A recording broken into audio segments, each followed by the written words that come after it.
que você fala, pô, aquela pessoa tem problema. Aí você fala, e quem não tem? Né? E quem não tem? Agora, mas né, o meu grupo de amigos que não tem, que óbvio que eles assim, estão nessa falta, né? E nessa incompreensão. Porque nós somos, né, como diz Freud, nós somos seres faltantes. Nós temos falta de ser. Então, aí as pessoas acham que podem substituir a falta ou cobrir essa falta com coisas, né? Com coisas. Então, eu quero um iPhone 16, 17. Ai, que legal. Então, cobrir a falta. Passa 5 minutos, vem tudo de novo, porque não são as coisas. Tem até um livro com uma vez ali, são as 100 dicas da felicidade, ele fala que quanto mais opção a gente tem, maior a tendência a gente ser infeliz até. Ou seja, se você tem mais opção, mais... E mais facilidade até de ter, né? Assim, porque não cobre a falta, porque a falta está para muito além dessa questão, ela está por uma questão emocional, ela está por uma questão da falta do afeto, do carinho, do aconchego. E aí, esse pedaço que falta, né, vem essa questão do eu não mereço. Ou, por exemplo, numa separação, a criança, o inconsciente da criança diz assim, criança, adolescente, o que for assim, eles se separaram por minha culpa. Ele não me ama muito, ele foi embora. Né? A culpa foi minha. Eu que fiz alguma coisa, o meu pai e minha mãe foram embora. Então ela já carrega essa culpa. E aí já vem assim, eu não fui bom o suficiente para ele me amar, para essa pessoa me amar. E ela vai ter dificuldades, né, na vida dela toda, principalmente em relacionamentos.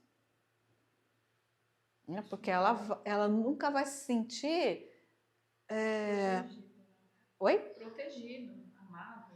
Na verdade, ela vai se sentir uma pessoa merecedora de amor. Porque assim, ela tem nela esse estigma de que ela separa as pessoas, que ela é má. Então, precisa trabalhar isso, né? E dizer, olha, a culpa não é sua. Adultos crescem, adultos fazem escolhas. Quando se consegue realmente compreender, não é só entender, introjetar isso fazer sentido, de que a culpa não é minha, então eu consigo, foi uma escolha? Ou foi porque existia ali uma incompatibilidade, ou seja lá o que for nesse relacionamento, eu consigo entender e saber que meus pais me amavam. O que acontece com todo mundo que acha assim, meu pai e minha mãe não me amam, meu irmão não me ama, ama não sei o que, não me ama. O pai e a mãe, principalmente isso até para os mais velhos, eles sempre amaram. Mas vocês têm que, assim, a criança, adolescente e tal, né? Às vezes vai entender isso quando o pai e a mãe morrem. E aí é tarde demais. Né? Porque, assim, eles sempre te amaram, do jeito deles. Do jeito que eles receberam, inclusive, né? Do jeito até que eles entendem como é isso. Ai, não foi o suficiente para você? Camarada, não é suficiente para ninguém, porque nós somos um ser faltante, a gente sempre quer mais. Além de faltando, somos egoístas, sempre queremos mais. Tá aí Caim, a história de Caim e Abel. Caim queria mais. Não é que Deus não o amava, percebe? Eu ponho assim, a questão da espiritualidade não vai bem, nada vai bem. Porque... Eu vou dar um exemplo do meu pai. Meu pai não fala, ele só faz. As pessoas expressam. Só que é da época dele, tipo, é um Isso, cara mais sim. velho, criado assim. O pai dele também era... Isso, então assim, você vai repetindo as formas. Então, as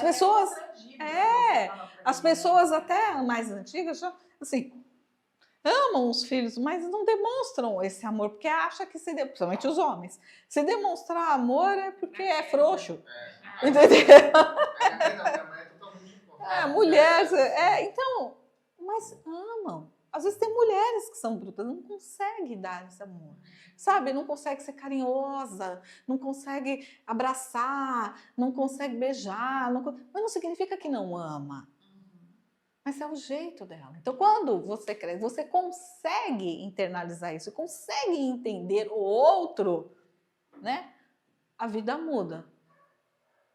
Né? A vida muda. A neurociência, inclusive, explica essa questão, né, de que assim, o cérebro dá uma virada, na verdade, e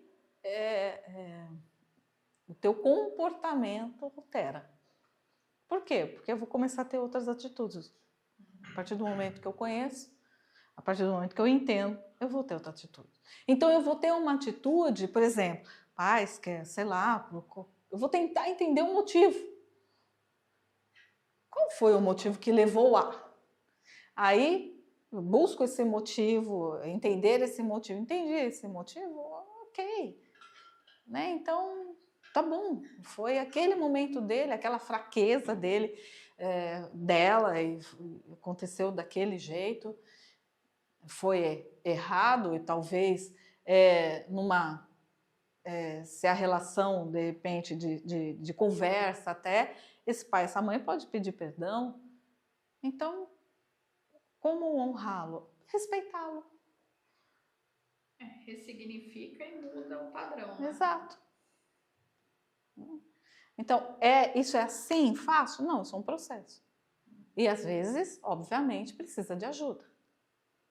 Precisa de ajuda de um profissional, tal, para que possa fazer entender todo esse caminho. Não é que eles não amam, eles não sabem expressar amor. A sociedade era muito, alguns anos atrás, era uma sociedade dominadora, uma sociedade que homem tem que ser muito homem, machão, tal, né? Constrangedora. Patriarcal, né? Eu lembrei, a minha avó falava que meu avô saía às 5 da manhã, voltava tarde da noite, e ele pegava o jornal e as crianças pulavam em cima dele no sofá e ele não se mexia. Ele ficava no jornal. Aí meu pai cresceu muito disfuncional, assim, porque a mãe, para suprir o que o pai faltava, dava em dobro. E aí meu pai foi criado com a minha avó. Então, assim, um homem criado pela mãe é complicado também. Você precisa ter o equilíbrio. E, enfim, aí vai, né? A história vai sendo diferente. Aí você precisa entender isso e falar, ok, eu entendo o porquê. E daí pra frente você faz a sua família com outro padrão. Você tem que, assim, parar essa corrente, Isso. né? Quebrar esse ciclo, para que um novo ciclo possa... Sim. Mas você consegue fazer isso quando você consegue entender, senão você repete. Meu pai morreu muito assim com meu avô, depois de adulto. Ele já tinha 49 anos quando morreu. Ele tinha mágoa ainda do meu avô. Mais uma... Porque ele não entendeu. Algo interno, né? Ele não conseguiu compreender aquilo. Eu achava que o pai não amava eles, mas era o jeito deles. O que era o amar do teu avô? Trabalhar e trazer o sustento para casa, não deixar faltar nada. Então esse era o jeito de demonstrar o amor, honrar a família. Sim. Honrar a família. Então eu trabalho pra caramba, né? Minha mulher não trabalha para cuidar dos meus filhos e eu sustento, porque o homem era visto como provedor da casa. Sim. Uma carga pesadíssima. Uma carga pesadíssima, né? Ele é o provedor da casa. Então você imagina esse homem carregando tudo isso e sem ter tempo para descansar ou, né, ser compreendido. Sim. Porque o homem não podia ter emoções. Sim. E você acha que desde lá da criação a pessoa não tem emoção? Tem, né? Isso não é moderno. 1950, né? Isso não é de agora, mas você imagina demonstrar isso. Se em algumas famílias, se o homem, né, o menino, tal, às vezes demonstrava qualquer tipo de emoção, apanhava. Fraqueza. Não, isso é coisa de menina. Isso. Sim. Então é complicado. Mas também tem que existir uma linha tênue, né? Porque também se o cara mostra muita fraqueza, ele se expõe fraco. Sim, tudo tem que ter um equilíbrio. Entendeu? Tudo tem que ter um equilíbrio. né? E o respeito Por e isso, a... tipo assim, se uma pessoa tá com algum problema emocional, aí contrata uma psicóloga, né? Não vai também descarregar e Sim, sim. Né? Por exemplo, pessoas violentas, talvez dentro de casa só sofreu violência, né? Sofreu violência, ou o pai que sempre batia na mãe, a mãe submissa. Então ele encara, ele enxerga que para ter uma família, uma mulher é assim. Pai que bebia, o cara vai beber, sabe? Então a vida é complicada. Às vezes assim, é uma repetição, porque para ser homem tem que ser assim. E tem aqueles que vivem nisso e falam, isso eu não quero, não aceito, Exato. não vai ser assim. Vai ser Porque diferente. compreendeu, aí faz Compreendeu. Não são todos. Por isso que tem pessoas que precisam de ajuda. Sim. Né? Por quê? Porque são pessoas, os pais são pessoas. E pessoas com falhas. São pessoas, né? Que também sofreram, que sofrem, que têm falhas, mas que tentam, da maneira deles, errado ou não para nós, né? Da maneira deles, levar uma família. A gente não acerta em tudo. Né? Quando se tem família, a gente enxerga isso, a gente não acerta em tudo. Tenta, mas não acerta em tudo. É impossível. Então, assim, pai e mãe sempre amaram vocês. Do jeito deles. Às vezes até você deixar uma criança é um ato também. Porque tem gente que não tem condição de criar uma criança e ela entrega essa criança. Ama do jeito dele e dela, sei lá. Que é o melhor. Não quer que passe pela mesma situação que é. Mas tem gente que... Né? Então, fui abandonado. Não é essa história primeiro. Porque tudo tem uma história por trás. Tem. Tem pessoas que são um pouco mais fortes. Tem pessoas que são, assim, estilhaçadas por dentro. Então, elas se refugiam em outras coisas. Às vezes é na violência, às vezes na bebida, na droga. Eu preciso entender o tamanho desse vazio. Compreende a falha, porque vai quebrando os princípios até chegar... Só precisa tomar cuidado para não colocar toda essa carga em cima de Deus e achar que Deus tem que te dar tudo aquilo que o pai e a mãe não fez, né? Que não ia dar. Já não dava. Então, Deus também não é assim. Né? tem que ter autorresponsabilidade. As pessoas usam muito morte inspiratória, né? Sempre culpar algo, colocar... A gente tem que culpar alguém, porque é pesado demais entender. Eu lembro da primeira segunda aula, que foi de Gênesis, né? Isso já foi um erro do ser humano, né? Adão culpando Eva Isso. a cobra. É sempre mais fácil achar que a culpa é do outro, né? Deus. Né? Então, assim, por quê? Porque é pesado demais entender que a escolha foi sua. E que Deus não tem nada a ver com isso. Deus não teve nada a ver com isso. Quem escolheu foi Eva. Ouvir, comer, dar ao marido. Ele também. Ele fez a escolha de ir na onda da mulher. Então, foram escolhas. Deus não teve nada a ver com isso.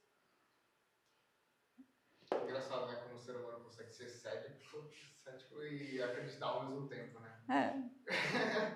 Né? Então, você, não sei o que. Alguma coisa deu errado. Nossa, é o universo. Então, a gente fala da questão da perda, né? Da perda de um ente querido, e às vezes de uma forma tão brusca, tão não sei o quê. Aí, Deus, eu te sirvo, eu te faço o quê? Eu te faço o quê? Porque eu. Como se Aí, Deus devesse algo. exato. Né? Aí, assim, se Deus pudesse descer e ler a Bíblia. Porque Jesus disse aí, ó, que no mundo tereis aflições. Então, todas as escolhas que vocês fazem são escolhas do livre-arbítrio. Eu não ponho o dedo. Se você me consagra, se você coloca diante de mim as tuas coisas, tal, eu vou te mostrar. O que eu faço é tentar mostrar um novo caminho né? Para que essa dor se transforme em algo bom. Eu te consolo. Mas no mundo tereis aflições. Tem de bom ânimo. Tem de bom ânimo. É difícil? É difícil entender isso.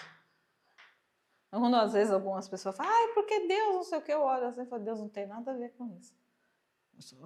Deus não tem nada a ver com isso. Deus está numa outra dimensão. E isso precisa de muito estudo e compreensão da espiritualidade para entender que Deus está numa outra dimensão. Né? Jesus não veio aqui para fazer milagre, Jesus não veio aqui para salvar, Jesus veio aqui para nada do que ele fez. Ele teve que fazer porque o povo era incrédulo, mas ele não veio para isso, ele veio para outra coisa. Tudo bem até aqui, pessoal? Bom, semana que vem, leitura da Bíblia. Gênesis, do 45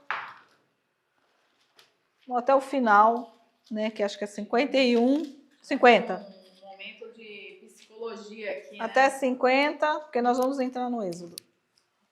Na verdade, assim, o curso, ele é assim, ok? Assim, por quê? Porque uma coisa não está isolada da outra. Tá? E a Bíblia diz isso. E a Bíblia relata isso. Né? E a Bíblia faz isso. Uma coisa, a Bíblia e a ciência andam juntas, muito juntas. Então, eu tenho o privilégio, na verdade, de ser psicóloga e neurocientista e teóloga. Sim. Então, por isso que eu abranjo os três para poder explicar o explicável ou o inexplicável. Tá bom? É isso. Então, as nossas aulas são assim. A gente estuda a Bíblia, mas estuda e aplica na prática. Tá bom? Vamos orar?